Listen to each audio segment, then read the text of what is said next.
I'll start with how we've come there. So in August 21, the net foreign reserves of this country, the state bank, were at almost 20 billion US dollars. And when we took over on 8th April, the state bank stated that the reserves were at 10.8 billion. Why was that so? It was so that the current account deficit is almost 14 billion US dollars for the first 10 months. The trade deficit has reached almost 40 billion US dollars.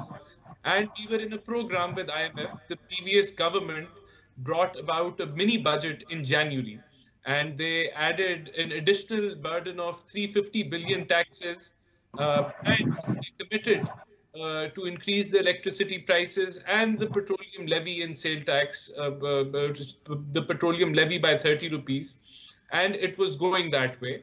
But then suddenly in February, they decided that they're going to give a subsidy of 300 billion, plus they're going to freeze the petroleum prices and reduce electricity prices. So that sabotaged the talks with the IMF.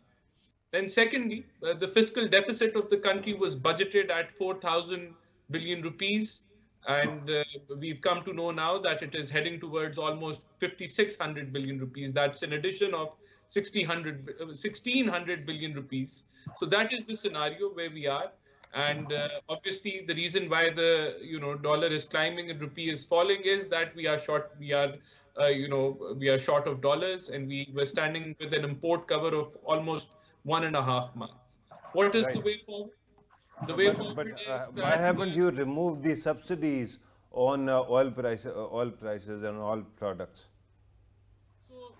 So the challenge to the new government and Prime Minister Shehbaz Sharif was that a political narrative being built by the now opposition, challenging and bringing in political instability, plus adding this burden of increased petroleum prices on the people of Pakistan, who are already shattered with high inflation, versus shortage of dollars and the instability on the macroeconomic front.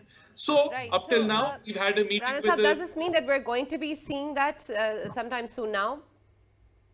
Is that decision going to be taken soon? That's what I'm saying. So up till now, we've had the finance minister has gone to the United States and met with the IMF, and we have been to Saudi Arabia and UAE. And now I feel that the time has come that we will soon take a decision on the petroleum prices. What I feel is that the subsidy cannot continue.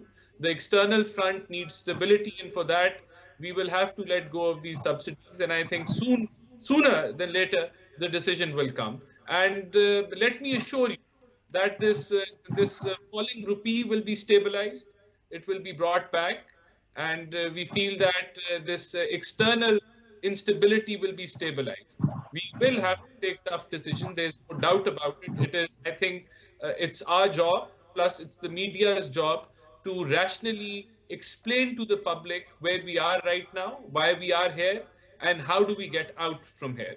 So I think in the coming days, the government will be taking steps to ensure stability on the well, let me assure you, Miftah Ismail Saab is the finance minister, and I'm sure he takes advice from a lot of people, but he is the one to call shots in consensus with the Prime Minister.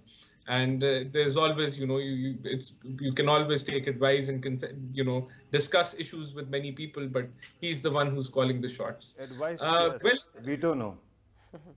I don't know of any veto, but let me assure you, you've placed the challenge, Sana. That is the challenge that we have to explain to the people that this is the situation of the country, and there is going to be inflation. But I think once we get the macroeconomic stability, when I think the rupee strengthens, that is going to be an area where we will gain. For example, I can't say for sure, but let's assume, once we have the dollars arranged, the rupee could go to 170, and that part would bring relief, in imports becoming cheaper to the Pakistani people. And I think, having imports becoming cheaper means more imports. No, but obviously there is also going to be an active effort to reduce imports in whatever way we can. We'll be making sure we'll be going through the import list, and we'll be trying to get rid of, all the extra imports which are not necessities or luxury items. So that exercise is also ongoing right now. So we have to, we have to control what we're importing. We cannot be, and there's going to be an extra effort on making sure that the next agriculture season we're not importing wheat.